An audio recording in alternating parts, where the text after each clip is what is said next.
If you struggle with anxiety when you're going to the gym, this video is for you. Now, you might be wondering, why does Paul have a baseball helmet on? Well, this is actually a relic of my past when I had such bad performance anxiety that I quit college baseball. And so I'm going to put on my hat because my hair's a mess.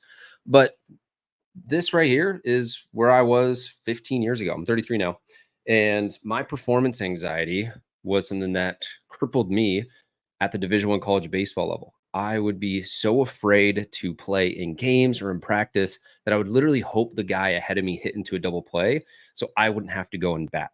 And I would sit in the bullpen knowing that I might be going in, and then the team would go up. It wouldn't make sense for me to go in, and I would almost have this sense of relief. And so you might be thinking, oh, what do you know about performance anxiety or gym anxiety? It cost me my baseball career. I did that for 15 years. I loved it. After my sophomore year, I said, juice isn't worth the squeeze. I don't want to do this anymore. And a big portion of that was I was afraid to fail. I was afraid of the judgment of others. I was afraid to put myself in a position where all eyes are on me and everyone's judging me. And it was something that I really struggled with. And over the last 15 years, I've done a number of different things to improve it. And in this video, I'm going to break down 3 things that I think and know will really help improve your gym anxiety. And this is stuff that I've done, clients that I've had, worked with 450 plus clients have done. And it's going to be stuff that looking back, I wish I would have told myself at 18, 19, 20 years old that would have improved my gym anxiety or performance anxiety. So first one is preparation. And if you're going to the gym and you've got your workout plan in your hand in your training app, let's say, or it's written down somewhere, go through your entire workout plan and do a dry run of where the equipment is. All right. Where's the barbell? Where are the dumbbells? How do I use this machine? But do it not when you're trying to figure it out and do your workout. Do a dry run so that you can feel confident in using the equipment or knowing where the equipment is and getting a lay of the land. And this might be the first time you go to a new gym. You just go there and literally just dry run the entire gym to get kind of a sense as to where everything is. But what this does is this decreases the uncertainty because now you are certain of how to set things up, where the equipment is, what the kind of flow of a space might be, the best times to go to the gym. And a lot of anxiety comes from uncertainty. You're uncertain of what is going to come up. So there's anxiety around that. And with confidence in any practice, whether that is the gym or baseball, that confidence is going to come from competency. It's going to come from repetition. It's going to come from exposure.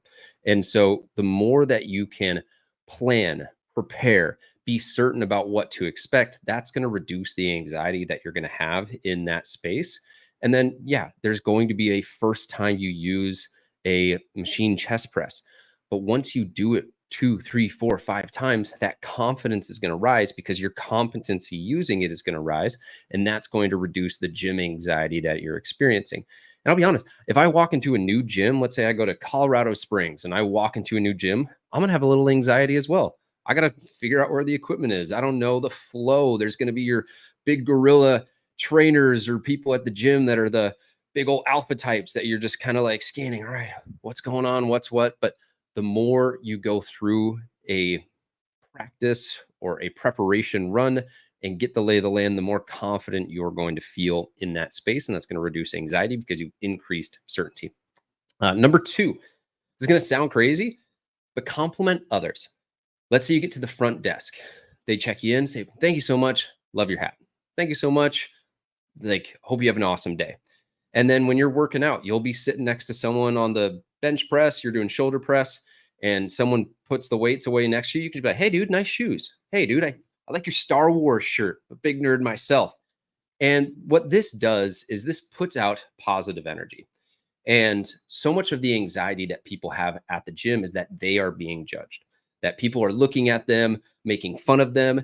And does that exist? Yes, absolutely. It also exists at bars, but you probably have no problem going to bars or restaurants. This is just a different space. So if you can give yourself a little bit of a reframe and realize people are going to make fun of everyone at Disneyland, at gyms, at the mall, you can't escape it. So don't try and just escape everything and miss out on amazing things in your life because of that. That's a little side tangent. But a lot of the times we're judging other people. And because we're judging others, oh, look at their shoes. Oh, look at their form. Then we subconsciously think, oh, they must be judging me. And so if you can go and project positivity, help, support, help someone re-rack or unrack weights if you see that they're struggling. That's another great way to be like, wow, the gym isn't that bad of a place. You're essentially being the change you want to see in the world. And what you'll find is that 99% of people are super friendly. They also have the exact same fears as you. And if someone's been in the gym for 10 years, they know how much work it takes. They know how valuable of an experience it is. And so if you're a beginner, they want you to go on that journey. If you're seeing someone who maybe looks like you or is struggling with you, they're in the exact same boat. So why not put out that energy, put out that positivity? You're going to get more of that back because you're being the change that you want to see in the world. One of my favorite sayings around projecting positive energy is the more that you give, the more that you have. It works like gratitude. If you go on a gratitude rampage, all of a sudden your focus determines your reality. You know, I'm going to drop in a Qui-Gon Jinn quote right here. Your focus determines your reality. And so if you can go and say, hey, nice shoes. Hey, nice form. Hey, nice rep. Guess what? You're going to get back more of the same. Are there going to be people that say things? Are they assholes? Yes, 100%. There's assholes everywhere. Don't let that derail you from the goals that you have. So, number 3, this is just real talk. You got to let go of your ego. There is no reason for you to be an expert. There is no reason for you to be confident using equipment that you have never used before. That would be delusion if you were going to do something that you've never done before and expect to be good. I would never walk up to a $3,000 piano and be like, all right, here we go. I'm going to play Mozart's Seventh Symphony. I don't know what music is, but it would be unreasonable for me to expect that I'm going to be good in something that I've never done before. And a lot of times the ego wants to keep you safe and wants to keep you from failing. But if you're ever going to grow in anything in life, you have to fail. I'll drop another Yoda quote on you. The greatest teacher failure is. And so you've got to let go of your ego and say, hey, I know I'm going to struggle. I know I'm going to make mistakes, but ask people for help. This is kind of tied to that second one. The guy next to you is more than happy to give you a little bit of feedback on your form. A lot of people are hesitant to come in and say, hey, your form's bad, do this, this, and this. But if you ask for it, dude, they might be like, oh man, I was hoping you'd ask, hey, here's what I used to struggle with. Here's how I fixed it. And that gives them a good feeling as well. But just go in and expect to suck. You're supposed to suck. You're a beginner. If I was going to start playing World of Warcraft, I would not expect to just beat everyone. I would be a beginner. But here's what's cool. At one point, you were a beginner merging onto the freeway. You had a ton of anxiety about it. You gripped that steering wheel 10 and 2. You looked over. Oh my God, can I go? You're going 30 miles an hour as you merge onto the freeway. And now you probably do it texting, listening to music, mind's off somewhere else, and you can do it in your sleep. How did you get there? Practice. When you're 15, it's terrifying. When you're 25, it's a walk in the park. Same thing with the gym. When you're just starting out, it's terrifying. Things that you start for the first time usually are, but the more that you do it, the more you expose yourself to it, the better you get at it.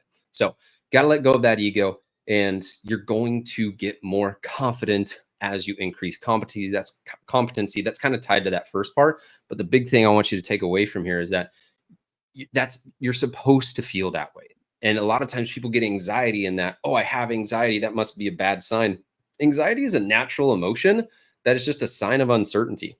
It's a sign of fear. Guess what? Everyone has fear. Fear is totally normal, but don't let it sideswipe all of the goals that you have. So, with that, obviously on this channel, I've got a number of workouts that you can do, 250 plus workouts at the time of recording this that you can do at home. That would be a great place for you to start to get some movement efficiency, work on your form, get some confidence using dumbbells, and then you can go into the gym. Or you can just be like, hey, I'm going to go into the gym right now and maybe do the 30-day challenges at the gym, but you've got a plan that you can follow there. So you definitely got options. You don't need to go to the gym right now and just start overhead snatching, power cleaning right away. You can work yourself up from that. That's why I've got body weight workouts, kettlebell workouts, dumbbell workouts, all things for you to do. But the whole point of this channel is built around the idea of an alter ego. There's a hero inside of you. Just like Luke Skywalker was a moisture farmer that said he couldn't go to Alderaan because it was too scary. He had to stay at home. The same guy in the same movie blew up the Death Star. And so there's a version of you that sits at home, doesn't do anything, eating your Hot Pockets. I'm too scared to work out. I'm too scared to go to the gym. I'm too scared to make change. I'm too scared to live the life that I want to live. And there's a version of you that is thriving. Both exist. The alter ego and why I wear helmets in different workouts is to give you a visual representation of what would this character do. What would Boba Fett do if he walked into a new town or a new planet and was a little bit scared? Would he just go back on his ship and fly away? No, he would just step into uncertainty. What would Captain Rex do if he wanted to skip his workout? Well, I don't know. Put your helmet on, give yourself that visual representation. Oh, man, he would work out anyway, even though he didn't want to. And there's a hero inside of you that if you can get to a binary point of saying, what would the best version of myself do? What would the hero version of me do? You can visualize those characteristic traits. That's how you're going to be able to say, oh, the version of me that I want to be next year would make this choice. I'm going to cast a vote for that version of me. All right. So any questions, drop them down below. If you dig this, subscribe to the channel. And if you want to work together, there's a couple options down below in the description for that as well. If you're just new, just getting started, definitely check out the 30-day challenges as well. My name is Paul Klingen. This is the Trooper Transmission, and I'll catch you guys in the next video.